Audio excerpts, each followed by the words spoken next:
Talk magazine. Wars and drugs and poverty. What's going on, you guys? Welcome back to another episode of Real Music Talks. I'm your boy Silos, and today we're gonna do something a little bit different. I have a interview I did a couple of years ago with Sean Patrick and my buddy AJ. This is when they dropped their EP. When AJ dropped his EP and had Sean Patrick feature on it. I hope you guys enjoy these one-on-one interviews I'm going to start doing. So just a little tease to what we did. It was over my podcast I did back then. So it's going to be all audio. So just kind of stay tuned, strap in, and enjoy it. Guys, please like, comment, and subscribe. Let me know if you want to see more stuff like this, and maybe now on this new platform that I'm doing. As you can see, I am moving right now, so maybe in the future we can do some live video. And yeah, hope you guys enjoy. I'll catch you on the next one. This is part 1 of 2, so stay tuned. All right, peace.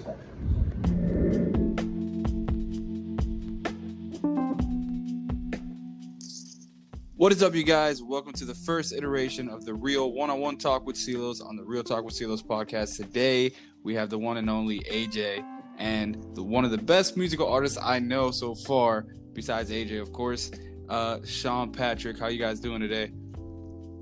Man, I'm doing real good, man. I can't complain at all, man. I'm actually super excited about this interview, man. I can't even lie to you, bro. It's junk crazy, man. I'm really excited. Awesome. I believe Sean is going to be trickling in pretty soon. We're just gonna go ahead and start off with the questions. So for those of you who don't know, today we are going to be talking about the esteemed great song of AJ that he has been saying on the podcast for the last couple of weeks now, almost, who's featured. Sean Patrick is featured on this song, and it's going to be on AJ's new Me Versus Me album. Guys, I personally heard this song. When I tell you the chills I got from this song, oh my goodness. You know what? Let's start on that, man. Let's go ahead. Let's jump in. What inspired you to make this song? And I'll go ahead once Sean comes in here. I'll ask him that same question, but I want to hear from you, man. What made you make that song? Well, here's the thing about this song, and I see Sean definitely joined us. This is great. How you doing, Sean? What's going on, guys? What's going on? Nothing much, man. The thing is, the inspiration, I literally had a situation that happened to me back in 2010. This is a while ago, and that is our legendary origin story. Yeah, and literally, man, it instead of using that for fuel to make music, I used it as fuel to fuel depression and sadness and regret. And it wasn't until just recently, over the last 2 years, where I actually decided, I said, you know what? I'm not going to let any situation take hold of my life anymore. And I have been doing a lot of writing. This year, I did massive amounts of writing and decided to go ahead and put together an EP for myself. Sean Patrick actually presented the beat to me. And when I heard the beat, shout out to Primetime, my producer. For sure. That dude is a monster. Y'all gonna know about Primetime very soon. Oh, absolutely. But he's presented me the beat, and Sean had already recorded the hook. He recorded a verse and a hook for the song. And the moment I heard it, I just was like, I'm like, oh, wait a minute. I said, this ties in to what my EP is all about. Perfectly, yeah. And then I had to really just sit down and dive in, but it really didn't take me long to write this song. It really didn't, because with me, with creativity, inspiration is so important, and that situation inspired so many different writings for me. And with Sean's, style and his approach to the song, lyrically as well as musically, it made it easier for me to write the verse. So definitely from an inspiration from, you know, essentially my heart getting broken. That's really to answer the question directly. So I'm gonna go ahead and defer to you, Sean. What inspired you to be a part of this this project? You know, this song in particular. Oh man, so yeah, like Wayne had said, pretty much I had already laid out the track for, believe it or not, we were actually writing for other artist camps. Wow. You know, a couple you know, young R&B guys in the industry right now. So it was originally I made the song with that in mind, and we were gonna start. You know, we were in talks with some camps to you know, pitch the song. Ultimately, nothing ever really became of it, so I was just kind of sitting on the song myself, and I wasn't even gonna sing it. You know, I wrote it for like another artist. You know, so it's crazy how it worked out, because I think as we're putting together Wayne's EP and the way the project is sounding, I think it just clicked with me one day that I thought that song would be a perfect fit. You know. For sure. And yeah, so we came together and we just made that song happen. I literally had everything already recorded, and then Wayne just came through and just laid out his verses and made it happen. Now the funny part about it is that with Sean, and for those that don't know, Wayne is my real name. AJ is my stage name. So, true. It's fine. I probably should have clarified that. Yeah. I don't want nothing edited out. So that's fine. But, the only reason why I didn't use Wayne is because the Wayne market is all tied up in the music industry. So, but here's another piece to that, because I love background. So I told Sean during this EP, I said, I need to write something else. I said, I need something a little bit more hype. I got a couple of, you know, not hype, but, you know, upbeat songs in there, but the rest of them are really somber and, you know, and they tell a story and they paint a picture. And Sean just was straight up, it's almost like Sean knew exactly what I needed, because he remembered what he wrote for this beat. And like I said, the moment he played it for me, I said, "Yeah, I need that. I need that." In other words, you're saying that Sean just was like, "Trust the process." Yeah, you just went with it. That's essentially what it was. Yep. Okay. All right, man. So I do have this next question. This is gonna be for both of y'all again. And it's something that I personally want to know, and you know, we talk about pain and a lot of different things, but you know, I know there's more to it, to the love of music, of course. And I'm just gonna come out and say the question. So the question is, we all like to know, what are some of the things that brought you to being a part of this? You know, I call it the life of music, because music isn't just something you do; it's part of your life. It's something that, you know, it moves your life forward. So like, besides the pain and all that stuff, what made you gravitate, you know, towards doing this music and showing your love for it and all that stuff? So either or. Question. Yeah, Sean, go ahead, man. You want to say this? No, that's a good question, man.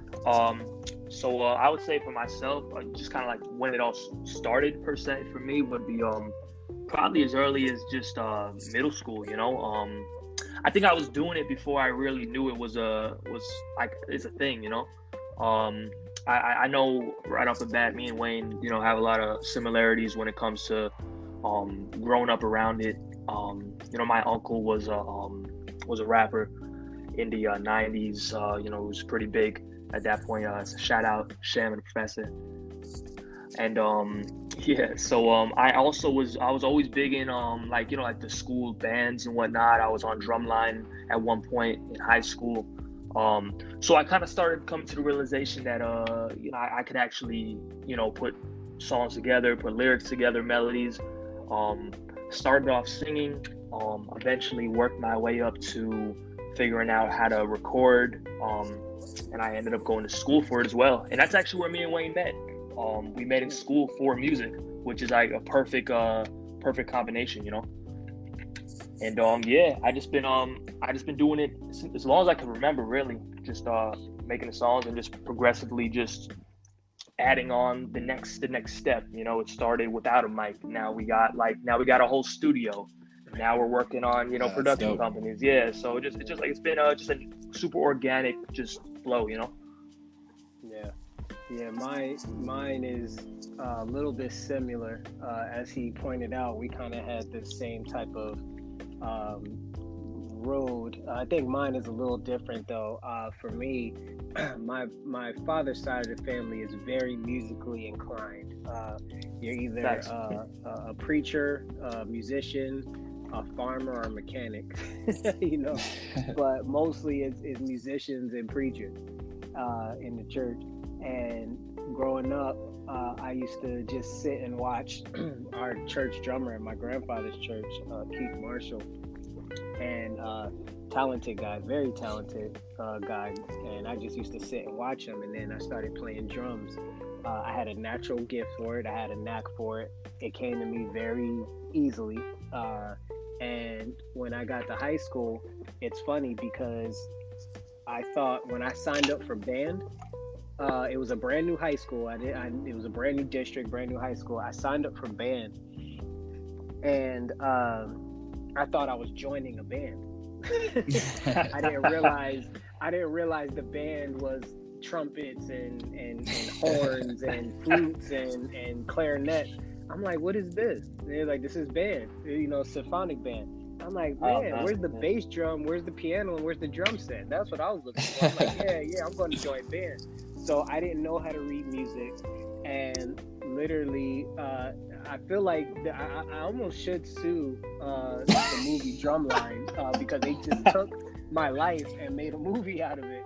Yeah, because literally that's how I was treated, because I didn't know how to read music. But what became clear to them, to all of them, was that I was far above everybody else talent-wise. I was in every single band. I was in symphonic band, wind symphony, orchestra, jazz band, marching band. You name it, I did it. Pit orchestra, you name it, I did it. And that started the love for music. And then, you know, when I started to leave high school, you know, my guidance counselor said, you know, music is really not a career. You know, you should consider joining the military or something like that. So I was like, well, she's a guidance counselor. She's probably right. So, you know, so I was a little bit, I stalled a little bit, but definitely when I moved to Florida and I met Sean in college, and he told me he did music, and you know, we've been cool ever since. We started connecting. So, but my road to just loving music, it really just started. I want to say it started from birth. Yeah, that's amazing. I mean, to that point, man, I just want to say you guys are the dynamic duels, and pretty soon, man. I mean, if you're not already, you guys are gonna be taking over this industry. So Appreciate it. For sure, appreciate that, man. So I do have a question in particular for this song. I want to know because, man, you know, listening to it, and I listened to it a couple times, I heard, well, for AJ, I heard a lot of pain and anger in this song. Facts. And even towards you, Sean, you know, there was a little bit of you know, you felt it, and I just want to touch on that. Like, can you kind of elaborate on that pain? And you know, I know you touched on a little bit, AJ, but you know, I want us to dive deep into that. You know, like what forced this, especially this, almost. You know. Yeah. Well, for me, and this goes into what the creative process is all about. Sometimes some people assume that if you write lyrics, then it's you know, it means it's something that you're currently going through. But that's not always the case. As a writer, sometimes you got to immerse yourself in a situation and be able to take your mind back to what happened, take your mind back to what you felt, and use that as your writing fuel, essentially. And then you write. So the lyrics that you're hearing is exactly those feelings that I felt when everything went down the way it did. To dive deeper, you know, the person that I was with, she, you know, we had you know, we tried, you know, just like with any couple, you try to make it work, you try to make things work, but in the end, she had a first love that really still had her head wrapped, and it really threw me off because up until that point, we were friends first before we got together. So the fact that we were friends first and I never heard about this guy was a little odd while we were friends, So, while we were friends, you had all this time, and then the friendship turned into, all right, well, maybe we can be together. And we had been, first of all, let's even go back even further. We were childhood. We actually knew each other since grade school. So I've known her. She was in second grade. I think I was in fourth grade. And her family, or at least her brother, was connected with my family. And her brother would go on trips, with my cousin. That was my cousin's best friend. So we crossed paths quite a few times. And then when we were a little bit older, we developed some sort of relationship, and we were cool. And then it turned into me and her kind of wanting more. So from that point, then I hear about this, we're in our relationship. Then all of a sudden I hear about this first love, and I'm like, well, who is he? You never mentioned him before.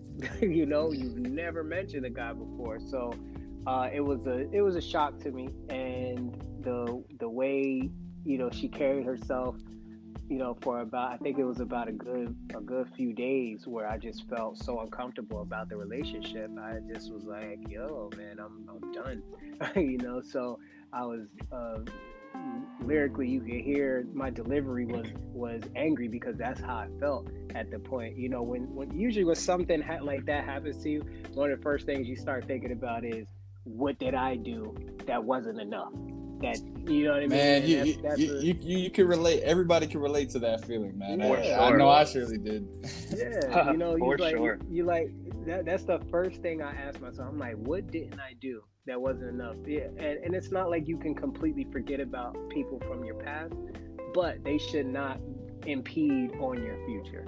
And that's what happened. That's what she allowed to happen. So again, the delivery you heard, it was very angry because I was able to immerse myself in that situation, and and just lyrically, I was like, I really want to find an intellectual way to let her and others like her know that, hey, even though I think about like, oh, we almost could have did it, we could have, woulda, shoulda, coulda, but hey, it was you.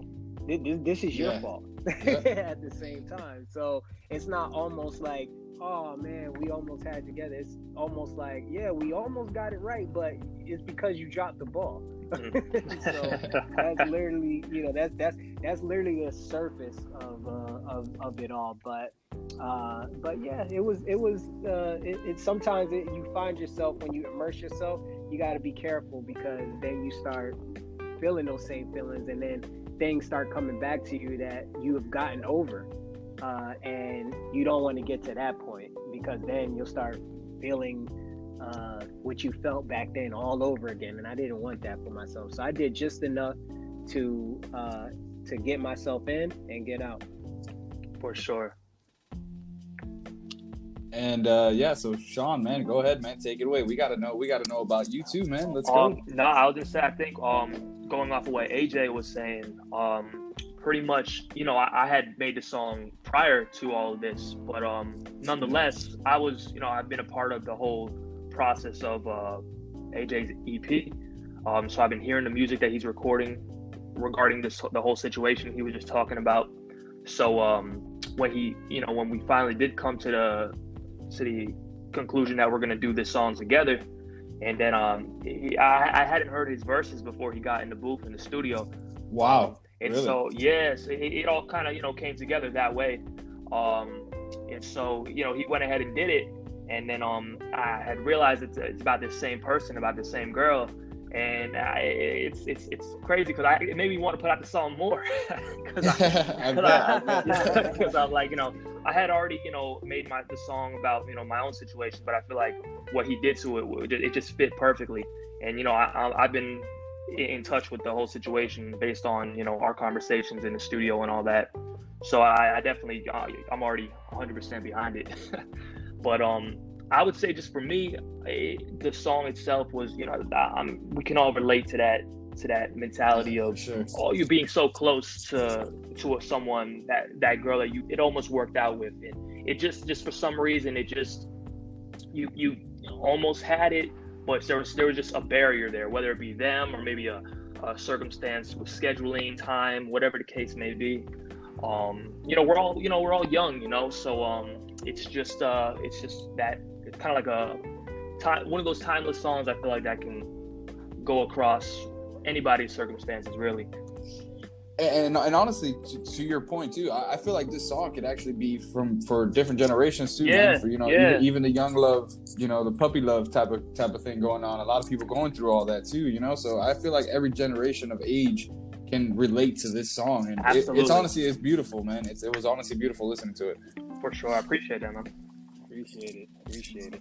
So I gotta know, me, I love music. AJ, man, I'm big on the music fan. I want to know, what are some of the famous musicians that admired you, or you guys admired, or that you kind of critique your work towards, or I don't want to say try to be like, because everybody's their own artist, but right, so, kind of in a sense helped you emulate who you are today.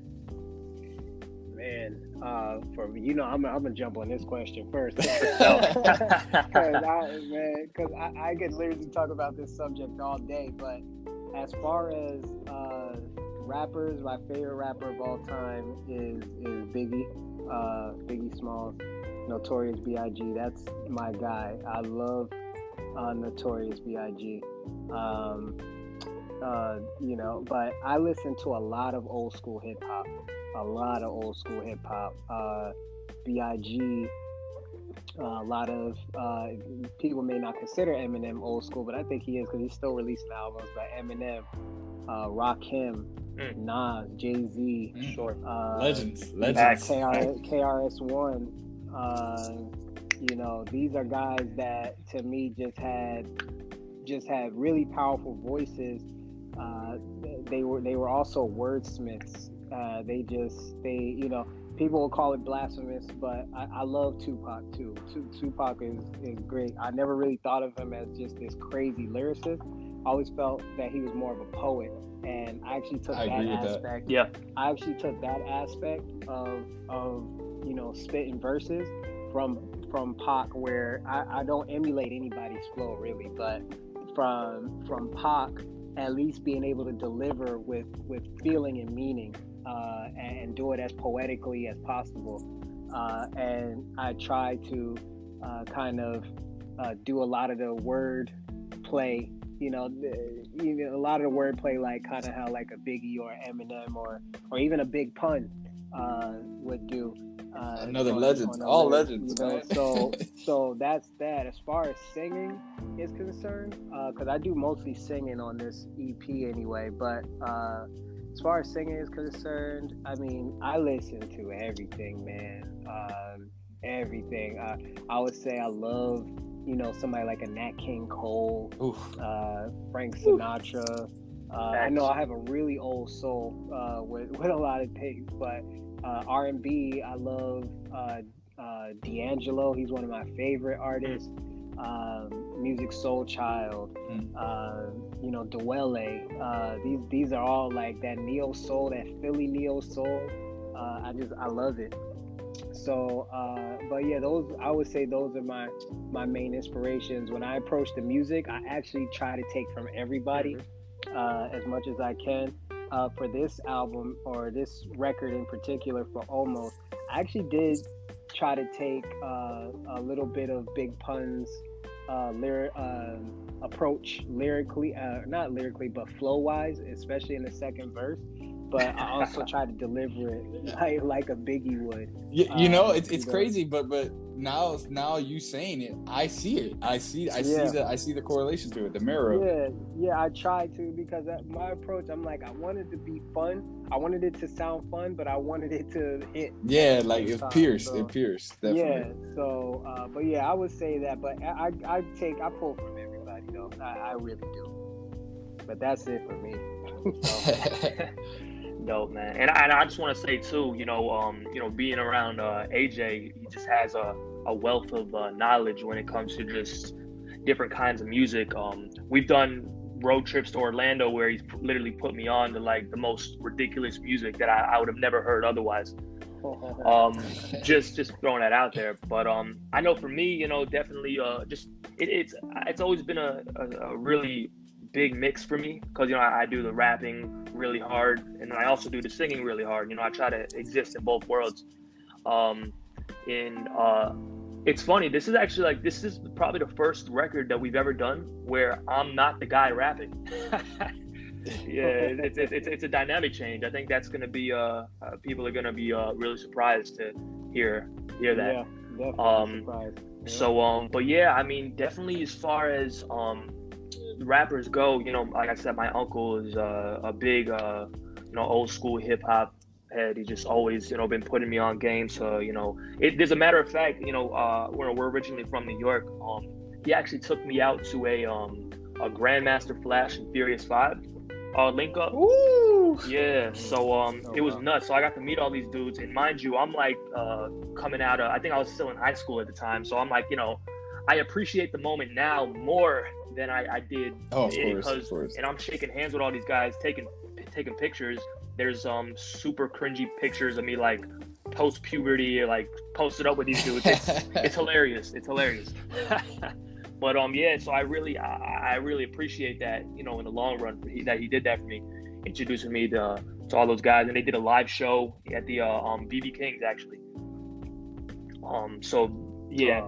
Yeah, man. So yeah, they did a little show out there back in man, I want to say like 2013. I want to say that was maybe 2012 possibly.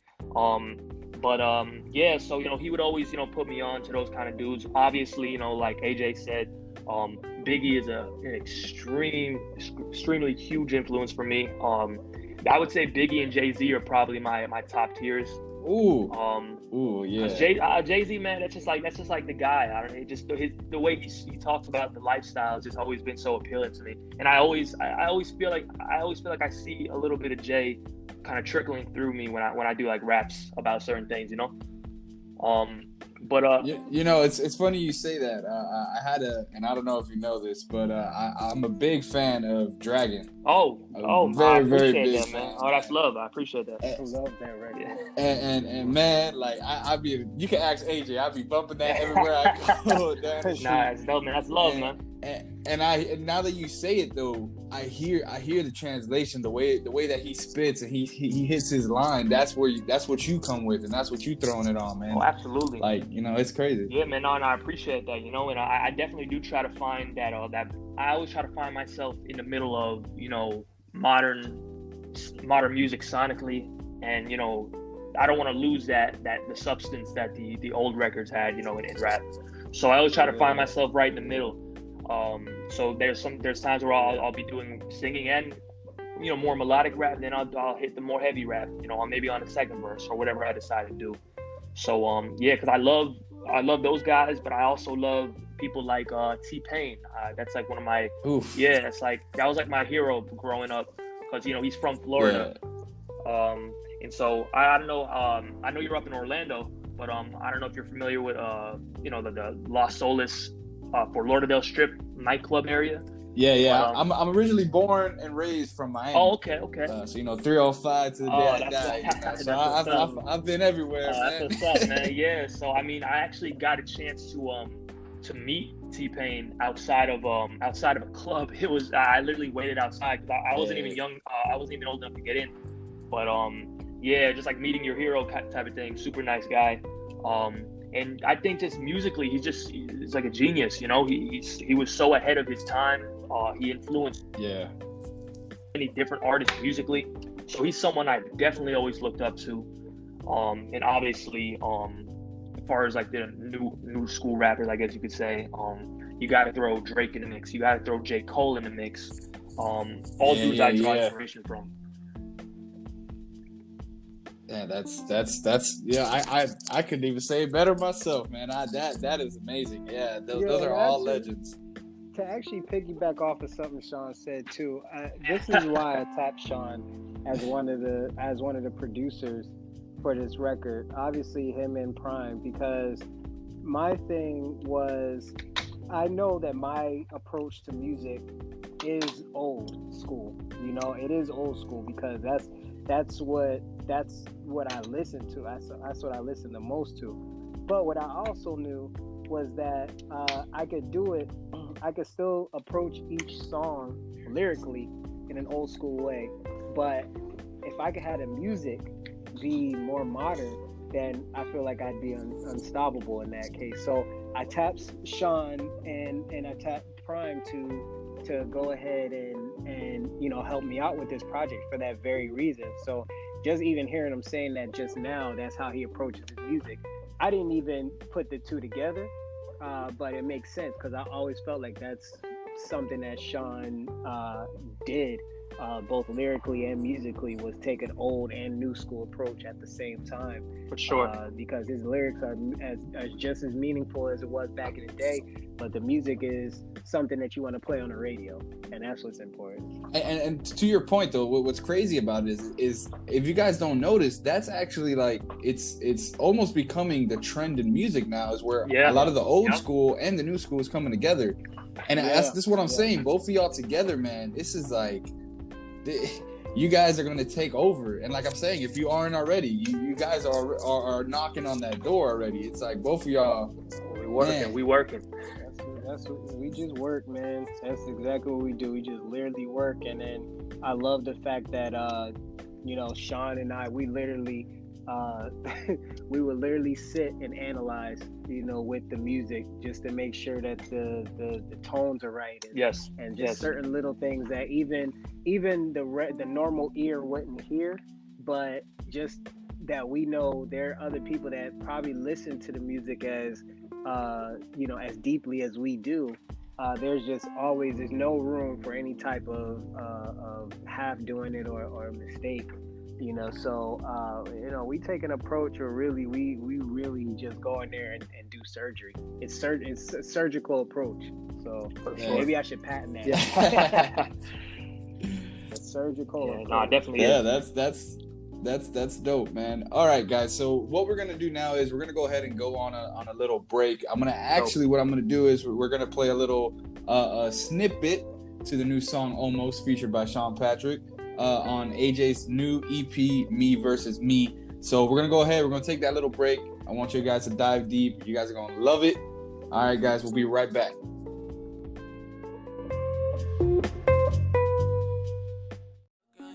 Something I can't find nowhere else but my past. Baby, we almost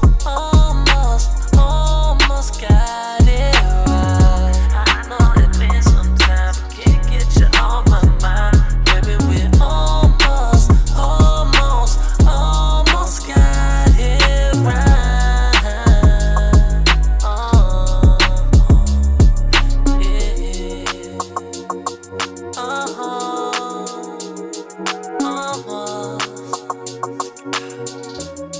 Baby, remembering the time when we first met, the love in your eyes and full of faith. No doubt in my mind, my heart was set. The love made other plans